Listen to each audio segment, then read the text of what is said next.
America ആക്രമിച്ചാൽ ആണവായുധങ്ങൾ ഉപയോഗിച്ച് തിരിച്ചടിക്കുമെന്ന ഭീഷണിയുമായി ഇറാന്റെ പരമോന്നത നേതാവ് അയത്തുള്ള അലി ഖമേനിയുടെ ഉപദേഷ്ടാവ് അലി ലാറിജാനിയാണ് ഭീഷണിയുമായി രംഗത്തെത്തിയത്. ആണവ സമ്പുഷ്ടീകരണം നിർത്തിവെച്ചില്ലെങ്കിൽ സൈനിക നടപടിക്ക് അമേരിക്ക ഇന്നലെ മുന്നറിയിപ്പ് നൽകിയിരുന്നു. ഇതിന് മറുപടിയായിട്ടാണ് ഇറാന്റെ പ്രതികരണം.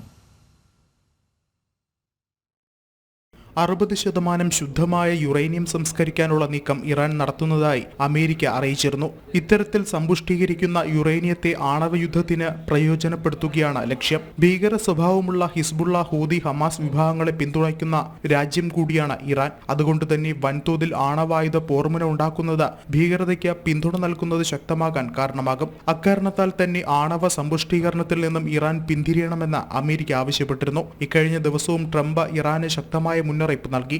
ആണവ ഇന്ധനം സമ്പുഷ്ടീകരിക്കുന്ന സംവിധാനം നിർത്തിവെച്ചില്ലെങ്കിൽ കടുത്ത ആക്രമണത്തെ നേരിടാൻ ഒരുങ്ങുക എന്നതാണ് ട്രംപിന്റെ മുന്നറിയിപ്പ്. ഇതിന് മറുപടിയായാണ് ഇറാന്റെ പരമോന്നത നേതാവ് അയത്തുള്ള അലി ഖമേനിയുടെ ഉപദേഷ്ടാവ് അലി ലാറിജാനിയുടെ ഭീഷണി. അമേരിക്കയുടെ ആക്രമണമുണ്ടായാൽ നിലവിൽ സൂക്ഷിച്ചിരിക്കുന്ന ആണവായുധങ്ങൾ ഉപയോഗിച്ച് തിരിച്ചടിക്കും. അമേരിക്കൻ ആക്രമണത്തെ പ്രതിരോധിക്കാനുള്ള തങ്ങളുടെ ആയുധം അതുമാത്രമെന്നും ഇറാൻ പറയുന്നു. ഇറാന് ചുറ്റും 50,000-ഓളം അമേരിക്കൻ സൈനികർ വിവിധയിടങ്ങളിലായി വിന്യസിക്കപ്പെട്ടിട്ടുണ്ട്. പല ദൗത്യങ്ങളുടെ ഭാഗമായാണ് സേനാ വിന്യാസം നടന്നിട്ടുള്ളത്. അതേസമയം നേരിട്ടുള്ള അമേരിക്കൻ സൈന്യത്തിന്റെ ആക്രമണം ഉണ്ടാകുമെന്ന സ്ഥിരീകരണം ഇതുവരെ ഉണ്ടായിട്ടില്ല. ആണവ സമ്പുഷ്ടീകരണം ഇറാൻ തുടരുകയുമാണ്. സൈനിക നടപടിയിലേക്ക് നീങ്ങുമെന്നുള്ള അമേരിക്കയുടെ മുന്നറിയിപ്പ് യാഥാർത്ഥ്യമായാൽ ഇറാന് അത് വൻ തിരിച്ചടി ഉണ്ടാക്കുകയും ചെയ്യും. ഇന്റർനാഷണൽ ഡെസ്ക്, ജനം.